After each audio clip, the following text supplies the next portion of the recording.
ரிஷப், வாப்பா.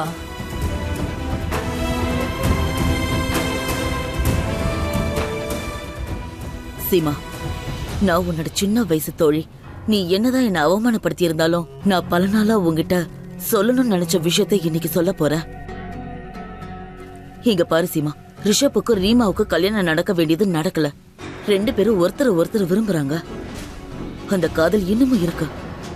அன்னைக்கு நடக்க முடியாம போன திருமணம் இன்னைக்கு ஏன் நடக்க கூடாது? நீ என்ன தப்பா நினைக்காத. நீயே பாரு, முகூர்த்த நேரம் வந்துடுச்சு. மனவரையும் தயாரா இருக்கு. நீ சரின்னு சொன்னா போதும். அப்புறம் நீயும் ஒத்துக்கணும்.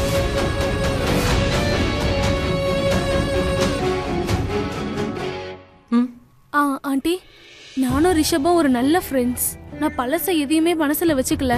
நான் எல்லாத்தையுமே மறந்துட்டேன். ரிஷப கட்டிக்க நான் இப்ப தயாரா இருக்கேன்.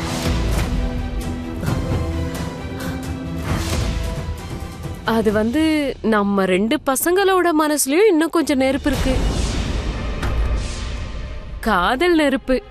என்ன, அந்த பொண்ணு சாரதா கொஞ்ச நாள் இங்க இருந்தா, அப்புறம் நாசம் பண்ணிட்டு போயிட்டா. அதனால என்ன, அது அக்கா இங்க பாருங்க, என்னோட கருத்து இதுதான்.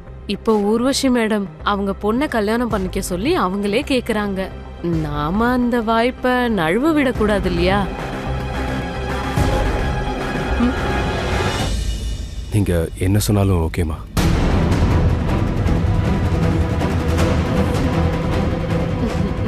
ஏய், இங்க பாரு பேப்ஸ், ஒரு சூப்பர் ஐடியா இருக்குது. இப்போ 2 மணவரையும் தயாரா இருக்குது. கல்யாணம் பண்ணலாமா? என்ன? ரிஷப்புக்கும் ரீமாவுக்கும் கல்யாணம் பண்ணலாமா?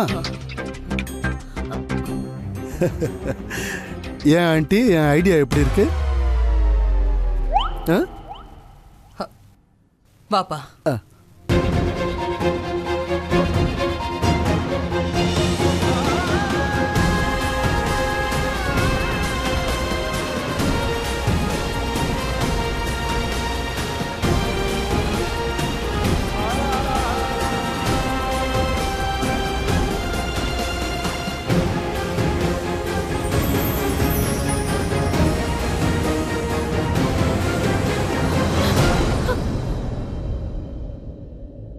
சாரதா, நீ ஆசைப்பட்ட உன்னோட வாழ்க்கை, உன்னோட காதல் இப்போ உனக்கு கிடைச்சிருக்கு.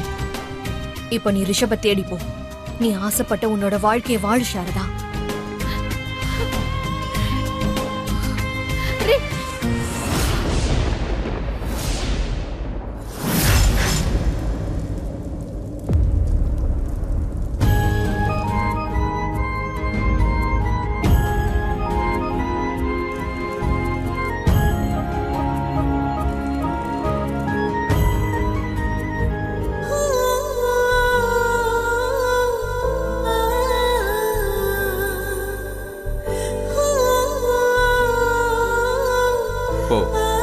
நீ வீட்டுக்குள்ள போ.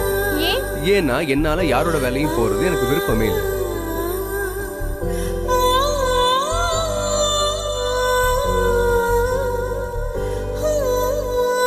ஒருவேளை இவளுக்கு இதுதான் பிடிச்சிருக்குன்னா அப்போ ஓகே.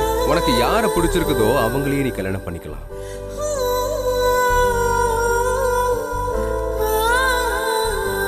நான் அவளை ரொம்ப லவ் பண்றேன், உனக்கு தெரியும்ல. என் நாடி நரம்பெல்லாம் அவ தான் இருக்கா.